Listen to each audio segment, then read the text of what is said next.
आइए आइए, सुबह आपसे बात हुई थी, तो आपसे नाम सही। So you have seen all the reports. हाँ, everything. मैं आपको इनकी एनजीओ दिखा रहा हूँ। कोई बात नहीं, ओके।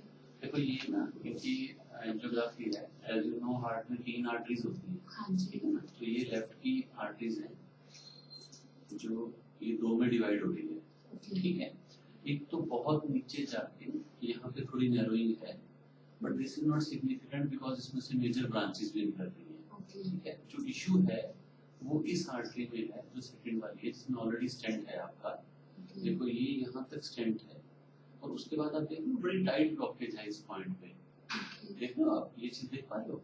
देखो मैं ट्रेस कर रहा हूँ, मेरे एरो के साथ चलो आप, है ना। ये देखो ये है, यहाँ पे देखो है ना, ये पॉइंट जो है उसके बाद नॉर्मल है। सो इतनी वो विजिबल है, वहां से वो विजिबल नहीं है, उसका यही मतलब है विजिबल ना होने का कि वो काफी काफी टाइटली नैरोड है वो। ठीक है, देखो ऐसे धीरे धीरे नैरो होती है, यहाँ टाइटेस्ट पॉइंट है, फिर ये ठीक है। जो थर्ड आर्टरी है वो इनकी नॉर्मल है। ठीक है, ऑलमोस्ट। तो ये अब इनकी ये थर्ड आर्टरी है। ठीक है, तो अब ये इनकी सिचुएशन है। सो जैसे इनको वॉल्व की प्रॉब्लम है, आपको पता ही है ना, तो वॉल्व पे तो सर्जरी इनकी होनी है। तो हाँ, तो एक तो ये रहता है कि वॉल्व की सर्जरी के दौरान ही साथ में बाईपास भी हो और इस पे ग्राफ्ट लगाया जाए। बाईपास में आर्टरीज पे भी ग्राफ्ट लगाया जाता है।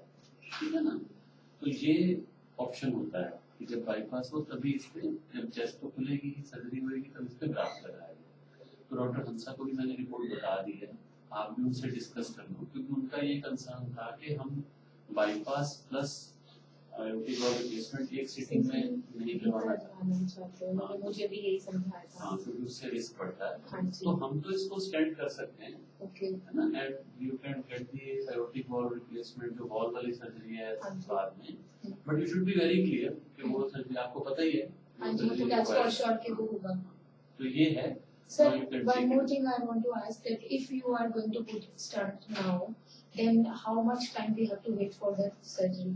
देखो ऐसा होता है, if there is an immediate need, मतलब ऐसे तो हम चाहेंगे कि आप 3-4 महीने वेट करो, बट अगर आप हमें कहेंगे हमें मतलब as early as possible, तो 1 month के बाद आप करा सकते हो।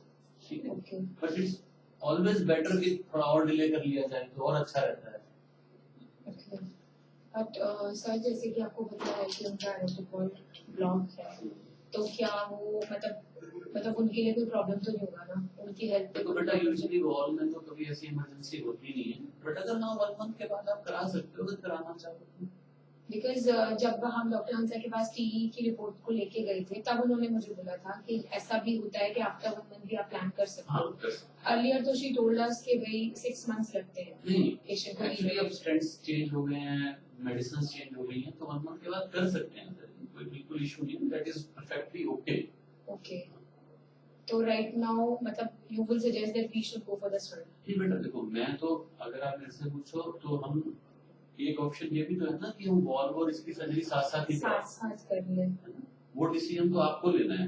जो डॉक्टर हंसा से आपकी बात हुई है वो डिसीजन तो आपको लेना है। मतलब अगर आप वो रिस्क कम करना चाहते हो तो we can do it right now, will take only 20 to 30 minutes more and we'll do this stenting. That's not a big deal for us.